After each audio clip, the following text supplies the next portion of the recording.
আর যারা ঈদ রোজা রাখে না, ঈদগার ময়দানে সকালবেলা 9টায় জামাত হইলে 9টায় একে গিয়ে হাজির হয়ে কয়, ইমাম সাহেব আপনার 9টার সময় ঈদের জামাত, আপনি 9টা 2 বাজে কেরে কয় কি কয় না?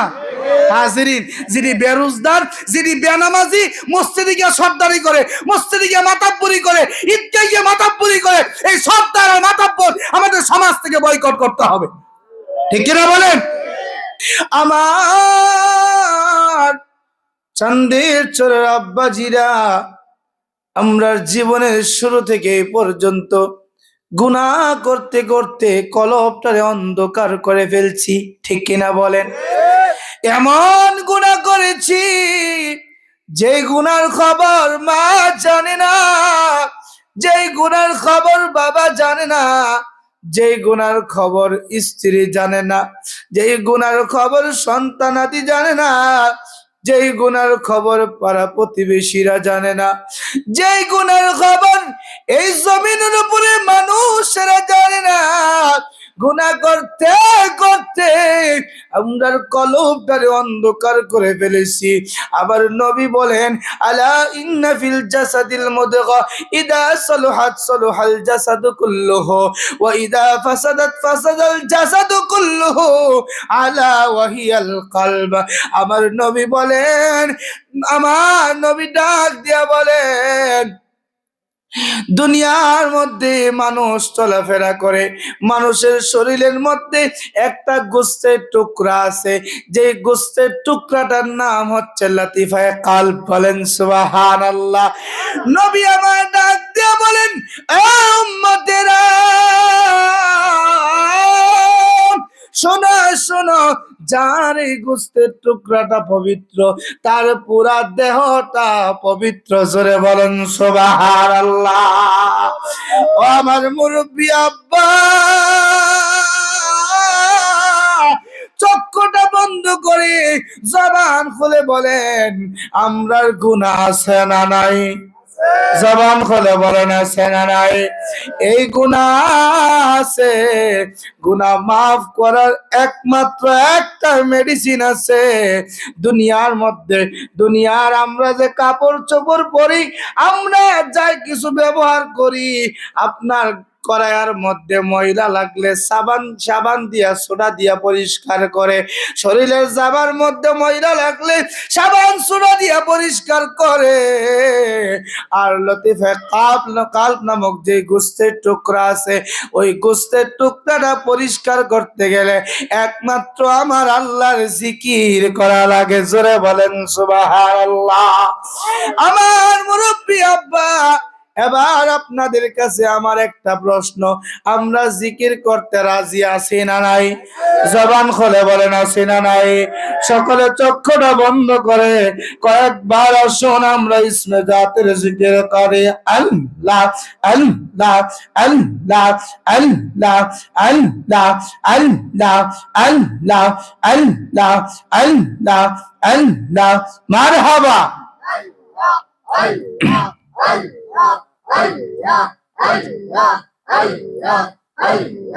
Allah, Allah, Allah, Allah, Allah, Allah, Allah, Allah, Allah, Allah, Allah, Allah, Allah, Allah, Allah, Allah, Allah.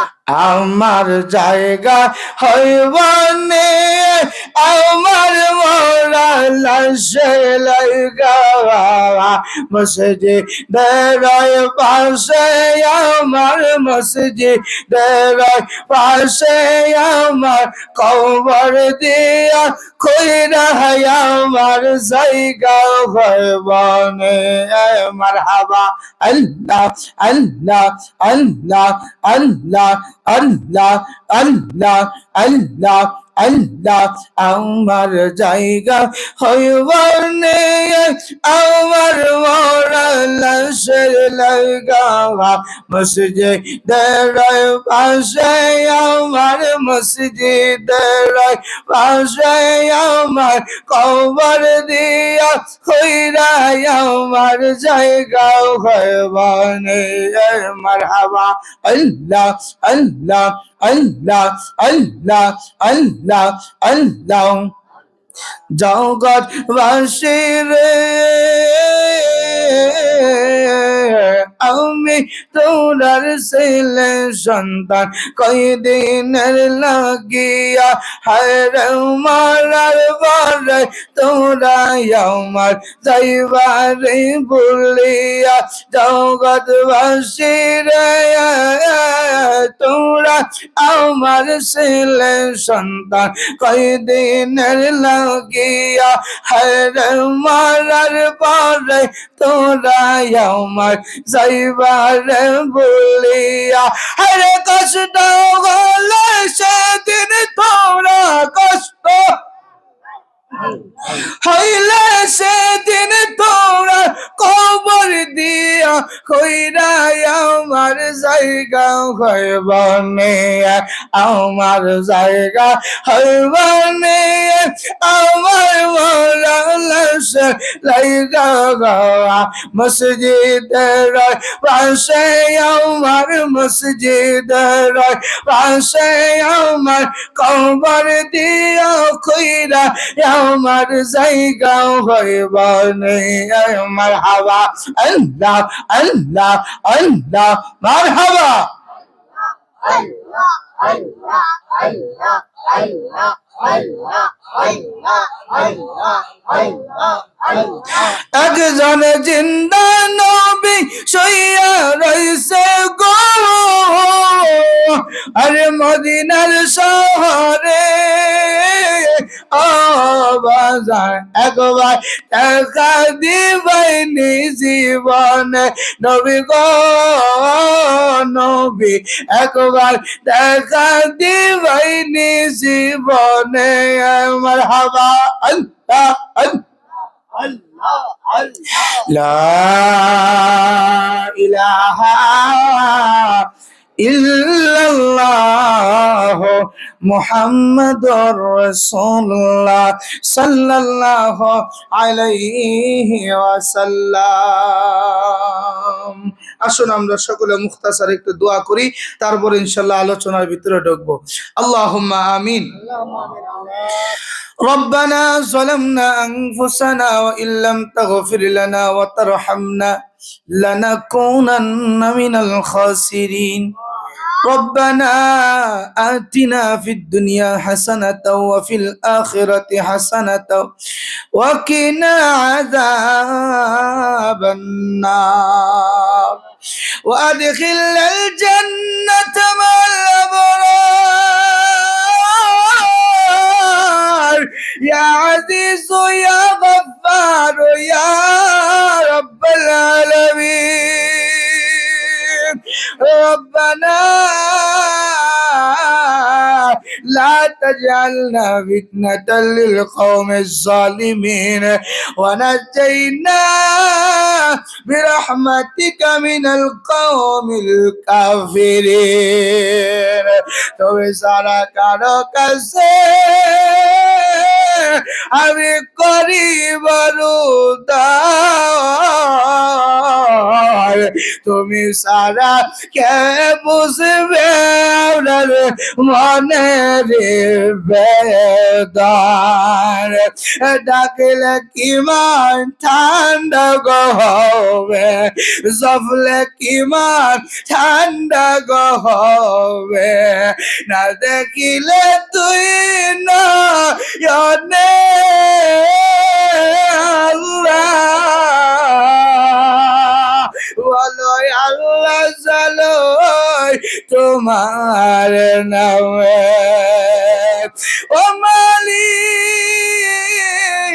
গুনাহ করছি ভুল করছি অন্যায় করেছি অপরাধ করেছি আল্লাহ আজকের বেহেশতের বাগানে বসে খালিস অন্তরে তওবা করি আমরা তামাম জিন্দেগীর গুনাহ খাতাগুলো মাফ করে দাও মালিক এই দুনিয়ার মায়া তাড়নায় পড়িয়া, সংসারের তাড়নায় পড়িয়া, ইচ্ছা অনিচ্ছায় প্রকাশ্যে গোপনে ছোট বড় সগীরা কবিরা নফসের তাড়নায় পড়িয়া যত গুনাহ করেছি, অন্যায় করেছি, খালেস অন্তরে তওবা করি, আমরা তামাম জিন্দেগীর গুনাহ খাতাগুলো মাফ করে দাও আল্লাহ তাআলা। আজকে তোর হাদিয়া যা দিয়া কবুল করেছেন, মঞ্জুর করেছেন, লক্ষ কোটি গুণে বাড়াইয়া বাড়াইয়া মক্কার মতি মদিনার জ্যোতি দুই কুলের সাথী ব্যথার ব্যথি উম্মতের কান্ডারি আমার দয়াল নবী কামলিওয়ালা নবীজির রওজা ধরে সোনার মদিনায় সবুজ গম্বুজের নিচে কবুল করে নাও আল্লাহ। নবীজির রূহানি ফয়েজ তাওয়াজ্জুহ জিয়ারত মুহাব্বত আমরা সকলের অন্তরে তুমি নসিব করে দাও আল্লাহ। নবীজির আওলাদ উম্মাতুল মুমিনিন সিদ্দিকিন শুহাদা জান্নাতুল বাকিতে জান্নাতুল মুআল্লা শুহাদা উহুদে কারবালার জমিনে বাংলার আনাচে গানাচে বিশেষ করিয়া চট্টগ্রামের জমিনে, শশিনার জমিনে, ডান্তির জমিনে, আড়াইবাড়ির জমিনে, সিঙ্গুলা মাসিয়াতার জমিনে, ফুরফুরার জমিনে আল্লাহ, রঘুনাথপুরের জমিনে, সোনা কান্দার ফুল বাগানের নিচে কত অলি আব্দাল গাউস কুতুব রাশিয়া রইছে আল্লাহ, প্রত্যেকের রুহে ধরা দিয়া তুমি কবুল করে নাও মালিক। জানি না আমরা যারা হাত উঠাইছি এই মজলিসের মধ্যে আল্লাহ তিন শ্রেণীর লোকদেরকে লইয়া হাত উঠাইছি, অনেকের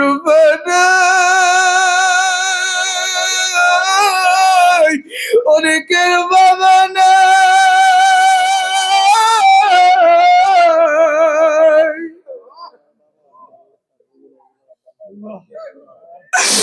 অনেকের মাও নাই, বাবাও দুনিয়ায় নাই। আল্লাহ তোমার কি মায়া লাগে না রে আল্লাহ, তোমার কি দয়া লাগে না, তোমার কি করুণা লাগে না রে আল্লাহ। যাদের মা নাই সে বুঝে মা কি জিনিস আল্লাহ। মাগো তোমার মতো লই না কেহ আমায় কোলে টানি,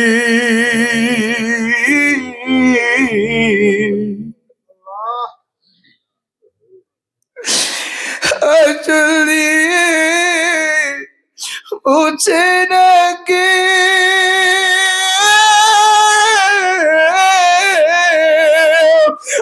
চলিয়ে উঠে না কে আমার চোখের বাড়ি, হায়রে মা জননী আমার, হায়রে মা জননী মা,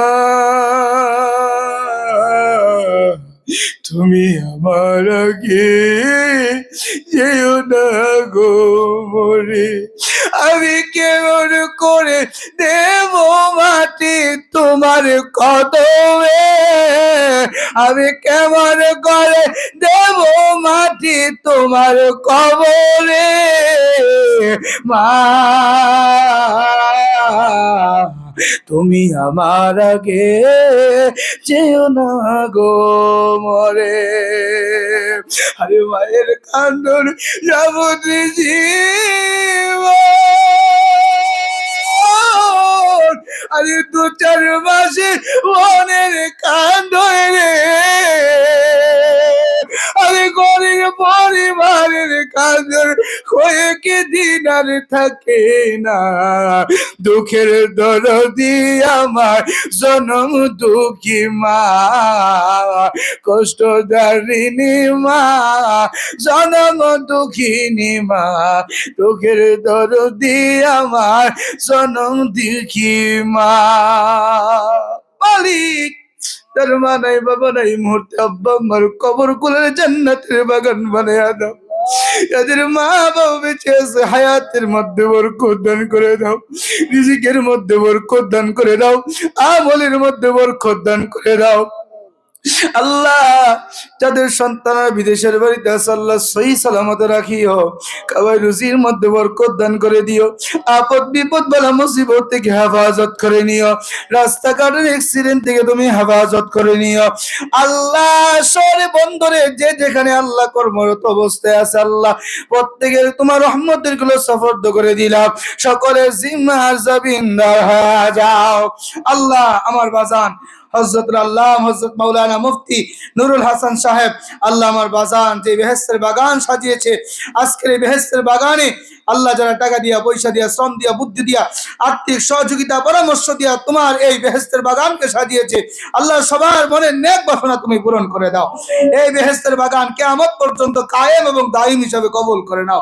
আল্লাহ পর্দানশীল মা বোনের হাত রয়েছে, আল্লাহ প্রত্যেকটা মা বোনদেরকে আবেদা সালেহা যাকিরা রাবিয়া কানিতা হিসাবে কবুল করে নাও। আল্লাহ মরে যাব দুঃখ নাই, মরার আগে জীবনে একবার না একবার সোনার মক্কা মদিনা দেখার তৌফিক দান করে দাও। আর যদি যাইতে না পারি স্বপ্ন যুগে নবীর দিদার নসিব করে দাও। আরে নবী আসেন আমার সামনে জন্মের মতো দেখালয় আপনার। আল্লাহ যেদিন দুনিয়া থেকে বিদায় নিয়ে চলে যাব ওই কঠিন মুসিবতের সময়ে আমাদের সকলের দিলে জবানে মধুর বাণী কালিমা জারি করিয়ে দেন, লা ইলাহা ইল্লাল্লাহ মুহাম্মাদুর রাসূলুল্লাহ সাল্লাল্লাহু আলাইহি ওয়াসাল্লাম। সকলে বলি আলহামদুলিল্লাহ, জবান খুলে বলি আলহামদুলিল্লাহ। আল্লাহ পাকের দরবারে লাখ কোটি শুকরিয়া আদায় করি যে আল্লাহ সুবহানাহু ওয়া তাআলা আমাদেরকে অত্যন্ত ভালোবেসে অত্যন্ত মহাব্বত করে দুনিয়ার বিভিন্ন রকমের মানুষ থেকে যাচাই করে বাছাই করে যে আল্লাহ সুবহানাহু ওয়া তাআলা আমাদেরকে এই পবিত্র বেহেশতের বাগানে আসার এবং বসার তৌফিক এনায়েত করেছেন। আবারও কালিমাতুর শুকর আদায় করি বলি আলহামদুলিল্লাহ। লক্ষ কোটি দুরুদ আর সালাম ওই নবীজির নূরানি কদম মুবারকে, যিনি সাইয়্যিদুল মুরসালিন, খাতামুন নবিয়্যিন, শাফিউল মুজনিবিন, আনিসুল গারিবিন, আফতাব নবুওয়াত, শাহানশাহ রিসালাত, যিনি হায়াতুন নবী, জিন্দা নবী, যার মাথার তালু আগা থেকে চুলের আগা থেকে পায়ের তালু মুবারক পর্যন্ত নূরুন আলা নূর নবী মুহাম্মদুর রাসূলুল্লাহ সাল্লাল্লাহু আলাইহি ওয়াসাল্লামের কদম মুবারকে। সম্মানিত উপস্থিতি, মুসল্লিন কিরাম, মুরব্বিন আযম, আমরা এই বেহেশতের বাগানে বসেছি। এই বেহেশতের বাগানে যতক্ষণ পর্যন্ত আমরা বসে থাকব ততক্ষণ পর্যন্ত আমরার গুনাহগুলো আল্লাহ মাফ করবেন। সুবহানাল্লাহ বলে। যতক্ষণ পর্যন্ত বসে থাকব ততক্ষণ পর্যন্ত আমাদের আমল নামার মধ্যে নেক লেখা হবে। সুবহানাল্লাহ বলেন।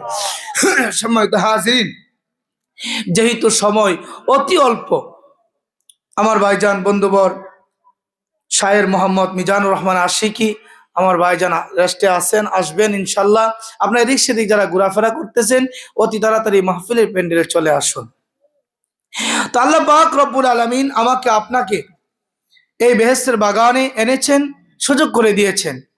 একবার জবান খুলে বলেন তো আমরা কার বান্দা? কথা বলেন না, কার বান্দা? কার উম্মত? নবী মুহাম্মদুর রাসূলুল্লাহ সাল্লাল্লাহু আলাইহি ওয়াসাল্লামের উম্মত। সম্মানিত হাজিরিন, আল্লাহ পাক রব্বুল আলামিন আমাকে আপনাকে এই দুনিয়ার মধ্যে সৃষ্টি করেছেন একটা উদ্দেশ্য নিয়ে, ঠিক কিনা বলেন? একটা উদ্দেশ্য নিয়ে আমাকে আপনাকে আল্লাহ পাক সৃষ্টি করেছেন। আল্লাহ পাক রব্বুল আলামিন একদিন এরকম ভাবে ফেরেশতাদেরকে নিয়ে মিটিং বসছিলেন। মিটিং বসে আল্লাহ পাক বলছিলেন ফেরেশতাদেরকে, ক্বালা ইন্নী জাইলুন ফিল আরদি খলিফা। সুবহানাল্লাহ বলেন। ফেরেশতারা, আমি দুনিয়ার মধ্যে প্রতিনিধি সৃষ্টি করতে চাই। ফেরেশতারা আল্লাহর কাছে ডাক দিয়ে বলছিল, আল্লাহ তুমি দুনিয়ার মধ্যে প্রতিনিধি সৃষ্টি করবা কিসের জন্য? ইবাদতের জন্য? তোমাকে ডাকার জন্য? তাসবিহ পড়ার জন্য? আল্লাহ আমরাই তো তোমার ইবাদতের জন্য যথেষ্ট। সুবহানাল্লাহ বলেন। আমার আল্লাহ কুরআনুল কারীম ফুরকানুল হামিদের মধ্যে ডাক দিয়ে বলেন, এ ফেরেশতারা রে, ইন্নী আ'লামু মা লা তা'লামুন। আল্লাহু আকবার। আমার আল্লাহ ডাক দিয়ে কয়, এ ফেরেশতারা, তোমরা জানো না, জানো না আমি আল্লাহ যা জানি তোমরা তা জানো না। ফেরেশতা, ও ফেরেশতা, আমি আল্লাহ যা জানি তোমরা তা জানো না। এই কথা বলিয়া আমার আল্লাহ বান্দা বান্দীদেরকে সৃষ্টি করে দিয়েছেন। সুবহানাল্লাহ বলেন। বান্দা বান্দি সৃষ্টি করে দিয়েছেন। এরপরে আমার আল্লাহ কুরআনুল কারীম ফুরকানুল হামিদের মধ্যে বলেন, আমি আল্লাহ বান্দা বান্দি সৃষ্টি করে দিয়েছি যেই উদ্দেশ্যে আমি আল্লাহ বান্দা বান্দিকে সৃষ্টি করেছি, জিন ইনসানকে সৃষ্টি করেছি। আমার আল্লাহ কুরআনুল কারীমের মধ্যে বলেন, ওমা খালাকুতুল জিন্না ওয়াল ইনসা ইল্লা লিয়াবুদুন।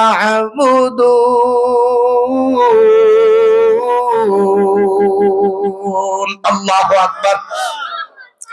আমার আল্লাহ ডাক দিয়ে কয়, এই দুনিয়ার মানুষ, আমি তোমাদেরকে সৃষ্টি করেছি, জিন এবং ইনসানকে সৃষ্টি করেছি একমাত্র কেবলমাত্র আমি আল্লাহর ইবাদত বন্দেগী করার জন্য।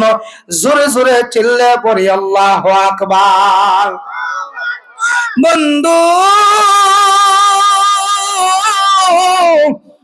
এ চাঁদের চোরের আব্বাজিরা, এ আমার যুবক ভাইয়েরা, পর্দানসীন মা বোনেরা, আমার আল্লাহ আমাদেরকে সৃষ্টি করে দিয়েছেন ইবাদত বন্দেগী করার জন্য।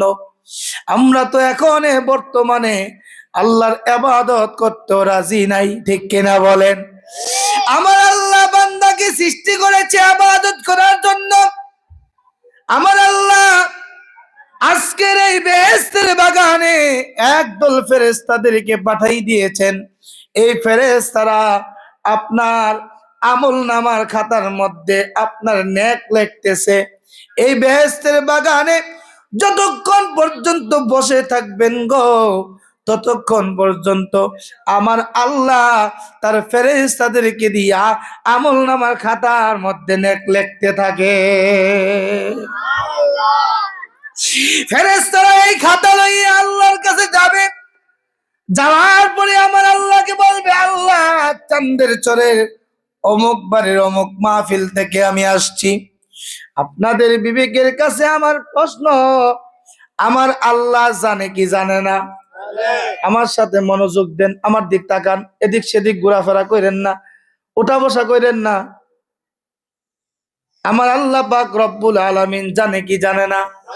জবান খুলে বলেন, জানে কি জানে না? তারপরেও আমার আল্লাহ যে বলছিল, ও ফেরেশতারা, আমি দুনিয়ার জমিনের মধ্যে প্রতিনিধি সৃষ্টি করতে চাই। ফেরেশতারা যে বলছিল, আল্লাহ দুনিয়ার মধ্যে ইবাদত বন্দেগীর জন্য তুমি সৃষ্টি করবা, কিসের জন্য সৃষ্টি করবা? তারা তো দাঙ্গা হাঙ্গামা করব, রক্তপাত ঘটাইব, ভাই ভাই দ্বন্দ্ব লাগাইব। আজকেও তো চাঁদের চরের পাশের গ্রামের মধ্যে একে একে 3টা মানুষকে জবাই করে ফেলছে, ঠিক কিনা বলেন? আমার চাঁদের চরের আব্বা, আমার মা বোনেরা, ওই ফেরেশতারাকে আমার আল্লাহ ডাক দিয়ে বলবে, এই ফেরেশতারা, তোমরা তো বলেছিলে আমি দুনিয়ার মধ্যে প্রতিনিধি সৃষ্টি না করার জন্য। ফেরেশতাদেরকে আমার আল্লাহ ডাক দিয়ে বলবে, এই ফেরেশতারা, তার জন্য তুমি কি নিয়ে এসেছো? ফেরেশতারা ডাক দিয়ে বলবে, আল্লাহ তোমার বান্দারা বেহেশতের বাগানে বসে বসে কান্নাকাটি করে।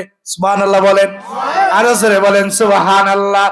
তোমার বান্দারা কান্নাকাটি করে, আমার আল্লাহ ডাক দিয়া কয়, আমার বান্দারা আর কি চায়? আর ফেরেশতারা বলবে, আল্লাহ তোমার জাহান্নাম থেকে বাঁচতে চাই, তোমার জান্নাতে যাইতে চাই। আমার আল্লাহ ডাক দিয়া বলবে, আমার জান্নাত দেখছেনে? না না আল্লাহ তোমার জান্নাত দেখে নাই। ফেরেশতারা রে, আমার বান্দারা আমার জান্নাত দেখছিনি? না না জান্নাত দেখে নাই। আমার বন্ধুরে দেখছিনি? না না বন্ধুরে দেখে নাই। আমার কোনো কিছুই দেখে নাই। তোরা বলছিলি আমি আল্লাহ সৃষ্টি না করার জন্য, আমি আল্লাহ যে বলছিলাম ইন্নী আলামু মা লা তা'লামুন, আমি আল্লাহ যা জানি তোমরা তা জানো না। দেখো দেখো আমি আল্লাহরে না দেখা, আল্লাযীনা ইউমিনুনা বিল গায়বি ওয়া ইউকিমুনাস সালাতা ওয়া মিম্মা রাযাকনাহুম ইউনফিকুন। আল্লাহু আকবার। আমার আল্লাহ ডাক দিয়ে বলবে, ফেরেশতারা আমি আল্লাহর প্রতি যারা ঈমান আনয়ন করেছে, বিল গায়বি যারা গায়েবের প্রতি বিশ্বাস স্থাপন করেছে, ওয়া ইউকিমুনাস সালাতা যারা নামাজ কায়েম করেছে। আব্বা নামাজ পড়া এক জিনিস, নামাজ কায়েম করা আরেক জিনিস, ঠিক কিনা বলেন? নামাজ পড়া নিজে নিজে নামাজ পড়লাম, এটা হলো নামাজ পড়া। আর ওই ইউকিমুনাস সালাতা নামাজ কায়েম করা মানে আমিও পড়তাছি ভাই তুমিও পড়ো, আমিও পড়তাছি আব্বা আপনিও পড়েন, আমিও পড়তাছি ভাই তুমিও পড়ো, আমিও পড়তেছি মা তুমিও পড়ো, আমিও পড়তেছি বোন তুমিও পড়ো। এটার নাম হলো ওই ইউকিমুনাস সালাতা, ঠিক কিনা বলেন? এরপরে আমার আল্লাহ বলেন, ওয়া মিম্মা রাযাকনাহুম ইউনফিকুন। বান্দারে আমি আল্লাহ তোমার যে রিজিক দিয়েছি ওই রিজিক থেকে আমি আল্লাহর রাস্তায় বন্টন করা। সুবহানাল্লাহ বলেন। আমার আল্লাহ ফেরেশতাদেরকে ডাক দিয়ে বলেন, এই ফেরেশতারা রে, তোরা বলছিলি আমি বান্দা বান্দি সৃষ্টি না করার জন্য, দেখ দেখ আমার বান্দা বান্দিরা আমার না দেখা তারা বিশ্বাস করছে, ঈমান আনছে। আমি আল্লাহর জান্নাত না দেখা জান্নাতকে বিশ্বাস করছে, আমি আল্লাহর জাহান্নামকে না দেখা আমি আল্লাহর জাহান্নামকে বিশ্বাস করছে। আমি আল্লাহ যা কিছু গায়েব হিসাবে রেখে দিয়েছি সব কিছুর প্রতি বিশ্বাস রাখছে। ফেরেশতারা আমার বান্দারা কি চাই? জান্নাত থেকে জান্নাতে যাইতে চাই, জাহান্নাম থেকে বাঁচতে চাই। আল্লাহ বলবে, তোরা আজকে সাক্ষী থাক, সাক্ষী থাক, আমি আল্লাহ আমার বান্দা বান্দীদের জীবনের গুনাহগুলো মাফ করে দেব। শুধু দেব না, মাফ করে দিলাম। সুবহানাল্লাহ বলে। আল্লাহ ও গো আল্লাহ ক্ষমা করে দাও, মাফ করে দাও, ক্ষমা করে দাও, মাফ করে দাও। আল্লাহ ও গো আল্লাহ ক্ষমা করে দাও, মাফ করে দাও, ক্ষমা করে দাও, মাফ। তোমাকে না দেখিয়া নবীকে না চিনিয়া ঈমান এনেছি তবু, তোমাকে না দেখিয়া নবীকে না চিনিয়া ঈমান এনেছি তবু, এই ওসিলা এই উসিলায় পৃথিবীতে জান্নাতে দাও, এই উসিলায় চির সুখী জান্নাতে দাও, ক্ষমা করে দাও, মাফ করে দাও, ক্ষমা করে দাও, মাফ করে দাও। একটা জবান বন্ধ রাখবেন না, চিৎকার মেরে বলেন না আল্লাহু আকবার। আরো চিল্লা পড়ে ইয়া রাসূলুল্লাহ। বন্ধু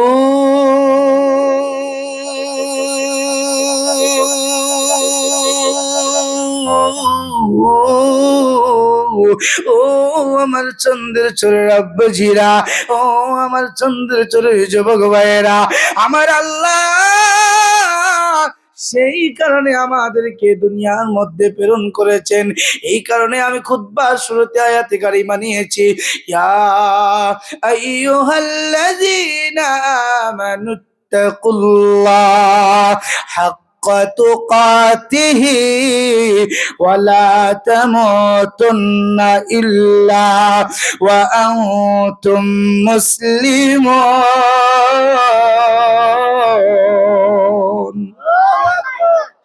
আমার আল্লাহ এই জায়গার মধ্যে কোনো কাফেরদেরকে ডাকে নাই, কোনো বেঈমানরে ডাকে নাই, কোনো মুশরিকরে ডাকে নাই, কোনো ইহুদিরে ডাকে নাই, ঠিক কিনা বলেন? আমার আল্লাহ অনেক আদর কইরা, মায়া কইরা, মোহাব্বত কইরা আমার আল্লাহ ডাক দিয়েছে ইমানদারদেরকে, ইয়া আইয়ুহাল্লাযীনা আমানু। জোরে জোরে বলেন না আল্লাহু আকবার। আমার আল্লাহ কয়া আইয়ুহাল্লাযীনা আমানু, হে ঈমানদারগণ, ইত্তাকুল্লাহ, আমি আল্লাহকে ভয় করো। সুবহানাল্লাহ বলে। কাকে ভয় করব? জবান দিয়ে বলেন কাকে? আল্লাহকে ভয় করার জন্য আমার আল্লাহ কয় এমনে এমনে সামথিং সামথিং ভয় করলই তো না, আল্লাহরে ভয় করার মতো ভয় করতে হবে। সুবহানাল্লাহ বলেন। আমার আব্বা ভয় করার মতো যদি ভয় করতে পারতাম, কোনদিন ভাই ভাইয়ের সাথে দ্বন্দ্ব লাগতাম না, কোনদিন পাষাণের মতো মানুষে মানুষ জবাই করে ফেলতাম না, কোনদিন বাবা হইয়া সন্তান রে মাটির নিচে পুঁতে দিতাম না, কোনদিন সন্তান হইয়া মারও মারতাম না, বাবারও মারতাম না, ঠিক কিনা বলেন? আমরা যদি আল্লাহরে ভয় করতাম, কোনদিন আমরা নামাজ ছাড়তাম না। কিন্তু আমরা আল্লাহরে মুখে মুখে বলি যে আল্লাহরে ভয় করি, আমরা কাজে নাই, আমরা কর্মে তো নাই, আমরা মুখে মুখে আসি। জবান খুলে বলেন ঠিক কিনা?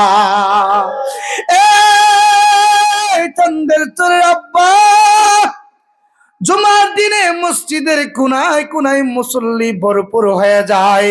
জুমার নামাজের, আসরের নামাজের সময় মসজিদের মধ্যে এক কাতার মানুষ হয় না। জোরে বলেন ঠিক কিনা?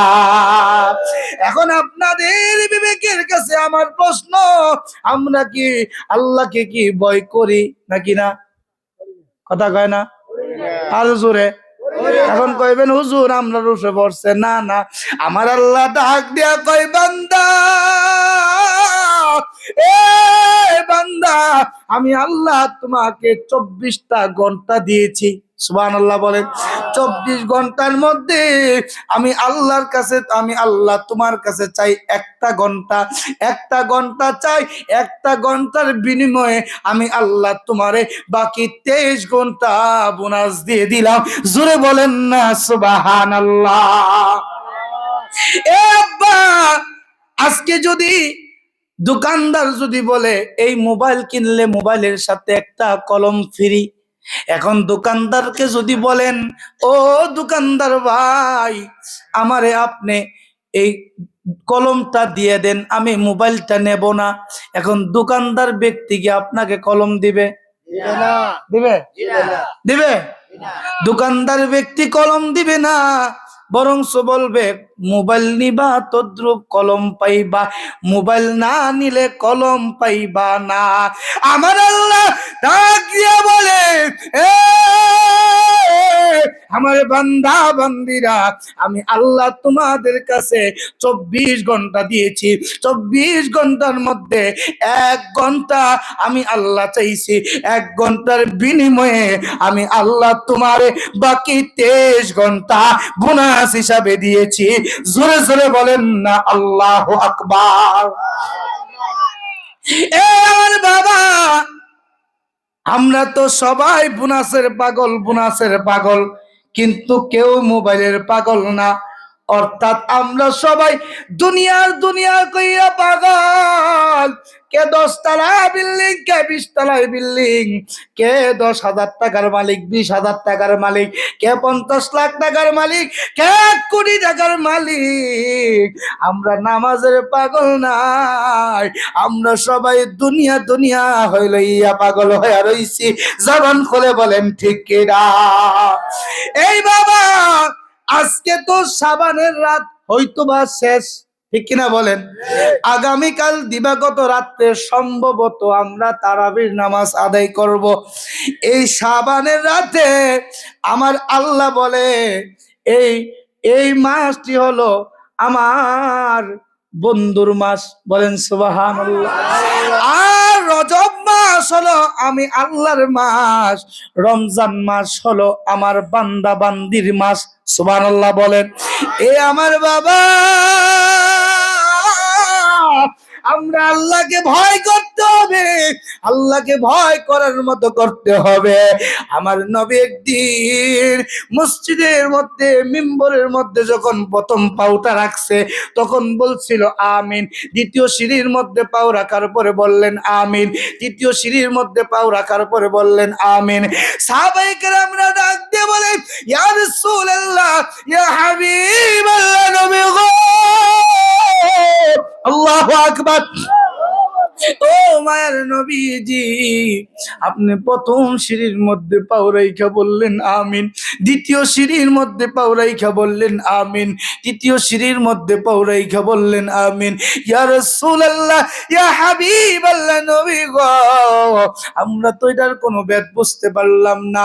আমার বাবারা, মুরব্বি আব্বাজিরা, আমার নবী রাহমাতুল লিল আলামিন ডাক দিয়া বলেন, এ সাহাবীরা, শোনো শোনো, আমার আল্লাহ জিব্রাইলকে আমার কাছে পাঠাইছে। জিব্রাইল আইসা বলছে, ইয়া রাসূলুল্লাহ, ইয়া হাবিবাল্লাহ, ওগো আল্লাহর নবী, আপনার কোন উম্মত যদি রমজান মাস পাইয়া যদি জীবনের গুনাহগুলো যদি মাফ নিতে না পারে, আপনার উম্মতেরা হালাক হয়ে মারা যাক, ধ্বংস হয়ে মারা যাক, এতে আল্লাহর কোনো কিছু আসা যায় না। চিৎকার মেরে বলেন আল্লাহু আকবার। এরপরে আমার নবী বলে, ও সাহাবীরা, তারপরে আমার কাছে জিব্রাইল বলতেছে, ইয়া রাসূলুল্লাহ, ইয়া হাবিবাল্লাহ, নবী গো, আপনার উম্মতেরা যেখানে আপনার উপরে দুরূদ শরীফ পাঠ করা হয়, আপনার কোন উম্মত যদি দুরূদ না পাঠ করে আপনার নাম শোনার পরে, তাহলে আপনার উম্মত যেন হালাক হয়ে মারা যাক, ধ্বংস হয়ে মারা যাক, এতে আল্লাহর কোনো কিছু আসা যায় না। চিৎকার মেরে বলেন আল্লাহু আকবার। 3 নম্বরে আমার নবী সাহাবীরারে বলতেছে, ও সাহাবীরা শুনো শুনো, 3 নম্বর হলো জিব্রাইল আমার কাছে বলছে, ইয়া রাসূলুল্লাহ, ইয়া হাবিবাল্লাহ, আপনার উম্মতেরা যদি ঘরের মধ্যে বৃদ্ধ মা বাপ পাইয়া যদি মা বাবার খেদমত কইরা যদি জীবনের গুনাহ মাফ নিতে না পারে, আপনার উম্মতেরা হালাক হয়ে মারা যাক, ধ্বংস হয়ে মারা যাক, এতে আল্লাহর কোনো আসে যায় না। জোরে জোরে বলেন না আল্লাহু আকবার। নবীর উপরে দুরূদ পড়তো এখন মানুষে কিপটামি করে, ঠিক কিনা কন? মা বাপরে খেদমত করতে কষ্ট লাগে, এমনও ফুটাইতেছে মা বাপরে বৃদ্ধাশ্রম রাইখা 7 তলার উপরে ঘুমা, কথা কয় না। আর রমজান মাস আইলে, রমজান মাসটা যে উম্মতের মাস, রমজান মাসটা যে আমার আল্লাহ বলছে যে আমার বান্দাদের বান্দা বান্দিদের মাস, তো সেই মাসে আল্লাহর বান্দারা ওই খাওন লই ব্যস্ত থাকে। এ খাওয়ান লই ব্যস্ত তাহে, এতে সারাদিন খাইতে পর্দা লাগায় কি সুন্দর সুন্নতি খানা খাই, তো খায় খাওয়ান থেকে বাইরিয়া দোয়ানটাতে বাইর আর মুখটারে কাউবর মতো, ঠিক কিনা কন? আব্বা, আমার আল্লাহ পাক রব্বুল আলামিন বলেন, এই বান্দা, তোমার অন্তরে তোমার নফসের সাথে তুমি জিহাদ করো, নফসের সাথে তুমি যুদ্ধ করো।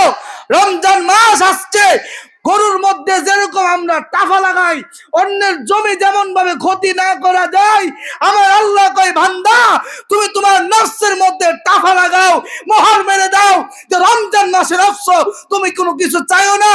এই মাসটি আমার মাস, যত গুনাহ করেছি, যত গুনাহ খাতা করেছি, যত কাফারা আছে, সব কিছু রমজান মাসে আগুন হয়, রমজান মাসে জ্বালিয়ে দেওয়া, পুড়িয়ে দেওয়া, ছারখার করে দেওয়া। রমজান মাস আসছে মানে পরিপূর্ণ মুসলমান হওয়া, মুসলমান হয়ে অন্ধকার কবরে যাওয়া, ঠিক কিনা বল? এই কারণে আমার আল্লাহ বলেন, হাক্কা তুকাতিহি ওয়ালা তামুতুন্না ইল্লা ওয়া আনতুম মুসলিমুন। বান্দা, পরিপূর্ণ মুসলমান না হইয়া কবরে আসিও না। আমরা তো নামে মুসলমান, কামে মুসলমান না। তদ্রুপ আমরা সবাই কবরে যাইতে হবে। কবরে যাওয়ার আগে আমরা আমাদের নিজের জীবনটারে গঠন করতে হবে। কবরে যাওয়ার আগে আমাদের ঈমানটারে সুন্দর করে পরিষ্কার করে আমল করতে হবে। কবরে যাওয়ার আগে কবরের সামান জোগাড় করে কবরে যাইতে হবে, ঠিক কিনা বলেন? সম্মানিত হাজিরিন, রমজান মাস এমন একটি মাস, যেই মাসটি হলো আত্মশুদ্ধির মাস। সুবহানাল্লাহ বলেন। এই রমজান মাস আমার আল্লাহ ডাক দিয়ে বলেন, দুনিয়ার মধ্যে রমজান মাস আসলে, রমজান মাসে আল্লাহর বান্দা যারা রোজা রাখে, রোজাদার ব্যক্তির জন্য আমি আল্লাহ দুইটা পুরস্কার রেখে দিয়েছি। এক নাম্বার পুরস্কার হলো দুনিয়ার মধ্যে ইফতারের সময়, আর দুই নাম্বার পুরস্কার হলো মৃত্যুর পরে ওই বান্দার সাথে আমি আল্লাহর মোলাকাত হবে। জোরে জোরে বলেন না সুবহানাল্লাহ। আমার বন্ধুরা, আমার বাবারা, আল্লাহর নবী মুহাম্মদুর রাসূলুল্লাহ সাল্লাল্লাহু আলাইহি ওয়াসাল্লামের উম্মত হিসাবে আমরা এই দুনিয়ার জমিনের মধ্যে এসেছি। এই মাসটি শাবান মাস। এই মাসের মধ্যে একটা রাত্র আমাদের মধ্য থেকে চলে গেছে, যে রাত্রটা হচ্ছে শবে বরাত, ঠিক কিনা বলেন? ওই শবে বরাতের রাত্রে আমার আল্লাহ তার বান্দা বান্দীদেরকে কত অগণিত মাফ করবেন। হযরত ঈসা আলাইহিস সালাতু ওয়াস সালাম আল্লাহর কাছে ডাক দিয়ে বলছিল, মালিক, ও মালিক, আমার চাইতে বুজুর্গ ব্যক্তি, আমার চাইতে বুজুর্গ ব্যক্তি আর কেউ আসেনি। আমার আল্লাহ ডাক দিয়ে বলে, ও ঈসা, তোমার চাইতে বুজুর্গ ব্যক্তি, আমলি ব্যক্তি আরো আছে। সুবহানাল্লাহ বলেন। আমার আল্লাহ হযরত ঈসাকে এই কথা বলার পরে ঈসা আলাইহিস সালাতু ওয়াস সালাম বলে, আমি তো ভাবছিলাম আমার মতো বুজুর্গ ব্যক্তি আর কেউ নাই।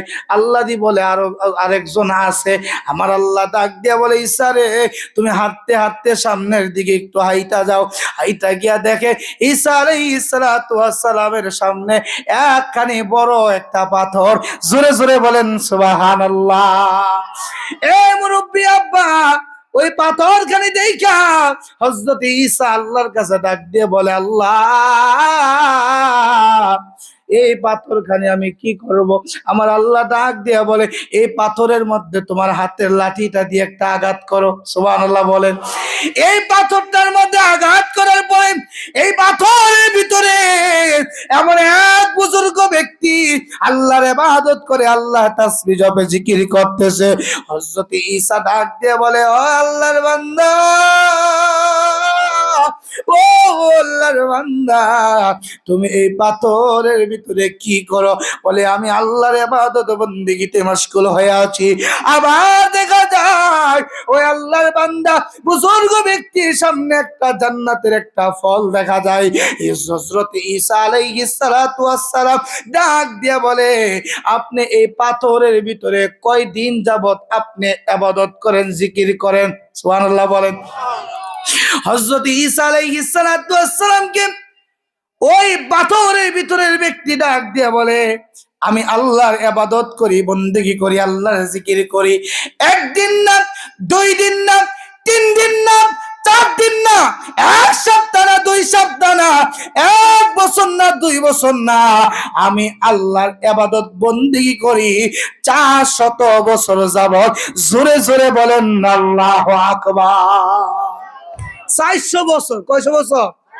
400 বছর যাবত এই পাথরের ভিতরে ইবাদত করে। হযরত ঈসা আলাইহিস সালাতু ওয়াস সালামকে, ঈসা আলাইহিস সালাতু ওয়াস সালাম আল্লাহর কাছে ডাক দিয়ে বলে, আল্লাহ, চিন্তা করছি আমার মতো বুজুর্গ ব্যক্তি না, এখন দিয়ে আরেকজন দেখতাছি। তখন ওই ব্যক্তিরে ডাক দিয়া কয়, আপনি আল্লাহর বন্দেগী করেন 400 বছর যাবত, এটা বুঝলাম, কিন্তু আপনার সামনে একটা ফল দেখা যায়, এটার বেদর বুঝতে পারলাম না। সুবহানাল্লাহ বলেন না? ও আল্লাহর বান্দা ডাক দিয়া বলে, আমি এই পাথরের ভিতরে আল্লাহর বন্দেগী করি, আল্লাহর জিকির করি, আর আমার আল্লাহ প্রতিদিন জান্নাত থেকে একটা একটা কইরা ফল আমার কাছে পাঠায় দে খাবারের জন্য। আমার আল্লাহ প্রতিদিন এইরকম ভাবে আমার আল্লাহ খানা পাঠায় দে, আমি আল্লাহর ইবাদত করি, বন্দেগী করি। আমার আল্লাহর কাছে ডাক দিয়ে হযরত ঈসা বলে, আল্লাহ, তোমার কাছে আমি মাফ চাই, অন্যায় করে ফেলেছি, অপরাধ করে ফেলেছি মালিক। আল্লাহ গো, আমারে তুমি নবী বানাইছো, আমি খুশি হইছি। যদি শেষ নবীর উম্মত বানাইতা, আমি ঈসা আরো বেশি খুশি হইতাম। জোরে জোরে বলেন না সুবহানাল্লাহ। আমরা সেই নবীর উম্মত, সেই নবীর উম্মত হিসাবে আমরা দুনিয়া থেকে অন্ধকার কবরে যাইতে চাই কি চাই না? আমার নবী রাহমাতুল লিল আলামিন বলেন, কাল কিয়ামতের ময়দানে আমি সিজদায় পড়ে থাকব। ওই দিন আমার আল্লাহ বলবে, বন্ধু আপনি মাথা তুলেন, মাথা তুলেন। ওই দিন আমি মাথা তুলবো না, তুলবো না। ওই দিন আমি নবী সিজদায় পড়ে থাকব, ওই দিন মাথা তুলবো না। কিন্তু আমার আল্লাহ বলবে, বন্ধু আপনি মাথা তুলেন। না না, আমি মাথা তুলবো না। কিন্তু শেষ পর্যন্ত আমার নবী মুহাম্মদুর রাসূলুল্লাহ সাল্লাল্লাহু আলাইহি ওয়াসাল্লাম তিনি বলেন যে হাসরের ময়দানে আমার আল্লাহ এরকম কিছু কিছু নিয়ামত, আমি আল্লাহর নবীকে এমন কিছু কিছু নিয়ামত দিবে, যে নিয়ামতগুলো পাইয়া আমি রাহমাতুল লিল আলামিন আনন্দ হয়ে যাব, উল্লাস করব, খুশি হয়ে যাব। আমি নবীর মতো আনন্দিত, আমি নবীর মতো খুশি আর কেউ হবে না। সুবহানাল্লাহ। ওই দিন আমার নবী রাহমাতুল লিল আলামিন বলে যে আমার একটা একটা গুনাহগার উম্মতেরা জাহান্নামে থাকবে, আমি তাদেরকে জাহান্নাম থেকে তুইলা তুইলা জান্নাতে প্রবেশ করাই দেব। সুবহানাল্লাহ।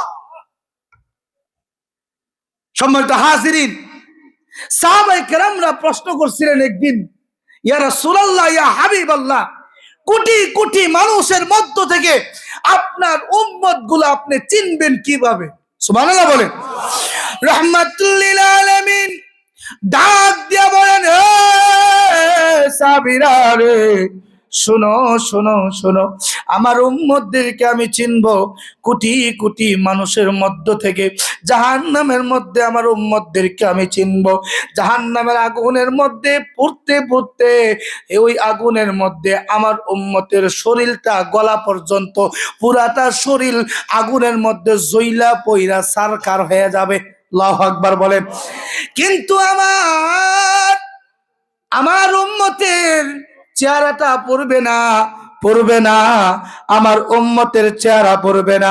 ওই চেহারাটা দেখা দেখা আমি বন্ধু আমার উম্মতেরকে আমি তরায়া তরায়া জান্নাতের মধ্যে নিয়ে যাব। জোরে জোরে বলেন না সুবহানাল্লাহ। এ আল্লাহর বান্দারা, নামাজ যে পড়ি না, আরেক হাদিসের মধ্যে সাহাবায়ে কেরামরা প্রশ্ন করছেন, ইয়া রাসূলুল্লাহ, ইয়া হাবিবাল্লাহ, আপনার উম্মতদেরকে হাসরের ময়দানে কিভাবে চিনবেন, আপনার উম্মতদেরকে কোটি কোটি মানুষের মধ্য থেকে কিভাবে চিনবেন? আল্লাহর নবী বলে, আমার উম্মতেরা 5 ওয়াক্ত নামাজ পড়ছে, 5 বার উযু করছে, এই 5 বার উযু করার কারণে উযুর অঙ্গগুলা নূরে ঝলমল করতে থাকবে। সুবহানাল্লাহ বলেন। এই নূর চমকাইতে থাকবে। আমি নবী আমার উম্মতদেরকে কোটি কোটি মানুষের মধ্যখান থেকে আমার উম্মতদেরকে বাইসা বাইসা লইয়া আমি আনন্দ করে জান্নাতে যাব। হাজিরিন, তো দ্রুত সামনে মাহে রমজানুল মুবারকের মাস আসতেছে। আমরা রমজানুল মুবারকের মাস পেয়ে আমরা খুশি না বাজা? কথা বলেন, খুশি না বাজা? আরেকটি এলান দিয়ে যায় এই চাঁদের চলে, আমরা ঈদের জামাত গিয়ে ঈদগায় পড়ি। আমার নবী বলে যে ঈদের জামাত একমাত্র রোজাদারের জন্য। কার জন্য? রোজাদারের জন্য। যারা রোজা রাখে তারা ঈদের নামাজের মজা পায়, আর যারা রোজা রাখে না, ঈদগার ময়দানে সকালবেলা 9টায় জামাত হইলে 9টায় একে গিয়ে হাজির হয়ে কয়, ইমাম সাহেব আপনার 9টার সময় ঈদের জামাত, আপনি 9টা 2 বাজে কেরে কি কয় না? হাজিরিন, যিনি বেরোজগার, যিনি বেনামাজি, মসজিদে গিয়ে সর্দারি করে, মসজিদে গিয়ে মাতাব্বরি করে, ঈদগাহে গিয়ে মাতাব্বরি করে, এই সর্দার আর মাতাব্বর আমাদের সমাজ থেকে বয়কট করতে হবে। ঠিক কিনা বলেন? সম্মানিত হাজিরিন, এগুলা কিয়ামতের লক্ষণ, এগুলা সব কিয়ামতের লক্ষণ। অযোগ্য ব্যক্তি যোগ্য জায়গায় গিয়ে বসবে। যাই হোক, আমি আর দীর্ঘায়িত করছি না।